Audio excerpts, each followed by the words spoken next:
ಅಡ್ಗೆ ಮಾಡೋಕೆ ಏನೂ ಇಲ್ವಲ್ರಿ? ಎಣ್ಣೆ ಇದೆಯಲ್ಲ, ನಿಮ್ಮ ಅಪ್ಪನ ಕುಡಿಸ್ಬಿಡು, ಹೊಟ್ಟೆ ಎಲ್ಲ ಕ್ಲೀನ್ ಆಗ್ಬಿಡುತ್ತೆ.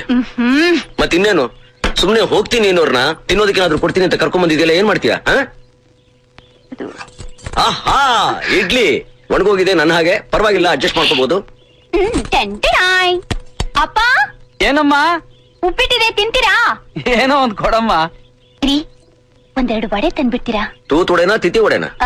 ತೂತೊಡೆ. ಅಯ್ಯೋ, ಬೆಳಗ್ಗೆ ಸಿಕ್ಕೋದು ಕಷ್ಟ, ಸಾಯಂಕಾಲನೇ ಸಿಗೋದು. ಟ್ರೈ ಮಾಡ್ತೀನಿ.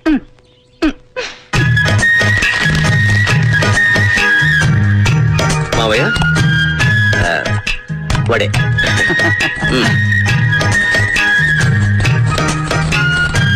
ಅವಳು ಅಡಿಗೆ ಮಾಡೋದನ್ನ ಎಷ್ಟ್ ಚೆನ್ನಾಗಿ ಕಲ್ತ್ಬಿಟ್ಟಿದಾಳ ಗೊತ್ತಾ? ಅದೇನೋ ಮಿಕ್ಕಿರೋ ಇಡ್ಲಿ ಎಲ್ಲ ಕಿವುಚ್ಬಿಟ್ಟು ಒಗ್ಗರಣೆ ಹಾಕಿ ಉಪ್ಪಿಟ್ಟು ಅಂತ ಕೊಟ್ಲು. ಅದೇನ್ ರುಚಿ! ಅಂತ ಅಡಿಗೆ ನಾ ಜೀವನದಲ್ಲೇ